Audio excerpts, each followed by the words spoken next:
আসসালামু আলাইকুম ক্রিকেট প্রেমী দর্শক বন্ধুরা। ওয়েস্ট ইন্ডিজে সফর করছে বাংলাদেশ ক্রিকেট দল। প্রথম টেস্টে এখনও জয়ের দ্বারপ্রান্তে দাঁড়িয়ে আছে বাংলাদেশ ক্রিকেট দল। কিভাবে জয়ের দ্বারপ্রান্তে আপনারা একটু এই সাইডে স্ক্রিনের পিকচারটা একটু লক্ষ্য করে বুঝতে পারবেন যে এখনও বাংলাদেশের জয়ের পার্সেন্টেজটা বেশি, যেখানে ওয়েস্ট ইন্ডিজের জয়ের পার্সেন্টেজ কম এবং ড্রয়ের সম্ভাবনাটা তো আর আছেই। দর্শক বন্ধুরা, প্রথম ইনিংসে 497 রান করা ওয়েস্ট ইন্ডিজকে 152 রানে অল আউট করে ফেলে বাংলাদেশ।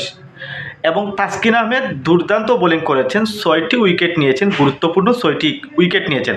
বলতে পারেন যে তাসকিন আহমেদ একাই দর্শিয়ে দিয়েছেন ওয়েস্ট ইন্ডিজের ব্যাটিং লাইন আপ।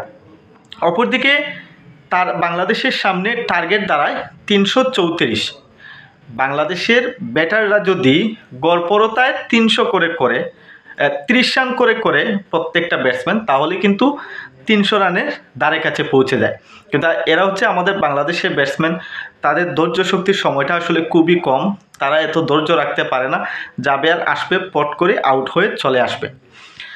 তো ওপেনার একেবারেই কাঁচা দুইজন ওপেনার, জাকির হাসান একেবারেই বেমানান, তাছাড়া মাহমুদুল হাসান জয়ও বেশিক্ষণ টিকতে পারেনি। অভিজ্ঞ মুমিনুল হক, লিটন দাস কেউই ঘুরে দাঁড়াতে পারেনি। একটা পার্টনারশিপ যদি শক্তভাবে দাঁড়িয়ে যেতে পারত, বাংলাদেশের ম্যাচটা নাই বা জিতুক, অন্তত ডয়ের কাছে পৌঁছে যেতে পারত। বাংলাদেশ 109 রানে 7 উইকেট হারিয়ে চতুর্থ দিন শুরু করেছে। আজকে শুরু হবে বাংলাদেশের পঞ্চম দিনের খেলা। এখন এই ম্যাচটা আপনারা যদি প্রথমে স্ক্রিনশটের পার্সেন্টেজ দেখেন, তাহলে এটা দেখে লাভ নেই, কারণ ওয়েস্ট ইন্ডিজের জয়ের জন্য প্রয়োজন মাত্র 3টি উইকেট, আর বাংলাদেশের জয়ের জন্য প্রয়োজন এখনও 225 রান। যদি এখানে 7 উইকেটের জায়গায় বাংলাদেশের 3টি উইকেট হতো, হাতে 7টি উইকেট থাকতো, তাহলে সম্ভাবনা থাকতো যে বাংলাদেশ অন্তত ড্র করতে পারবে এই ম্যাচটি। এখন যে সম্ভাবনা, ড্র তো দূরে থাক, বাংলাদেশ এই ম্যাচটা হারবে 99% নিশ্চিত।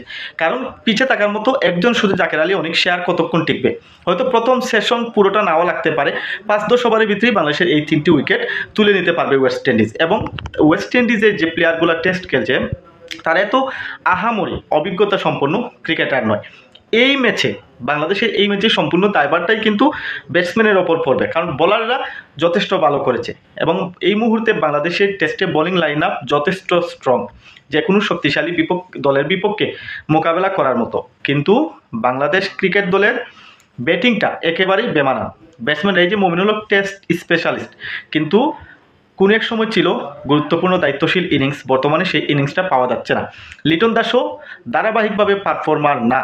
তাছাড়া যারা নতুন ইয়াং ছেলেরা আছেন, বর্তমানে জাকের আলী অনেক দেখা যাচ্ছে যে লাস্ট কয়েকটা সিরিজের কয়েকটা ইনিংসে ভালো খেলে যাচ্ছেন, আর কেউ তেমনভাবে করতে পারছে না। তবে আফসোস হচ্ছে এই ম্যাচটা যদি বাংলাদেশ ভালোভাবে ব্যাটিং করতে পারতো, তাহলে হয়তো বাংলাদেশ এই ম্যাচটা ড্র করতে পারতো।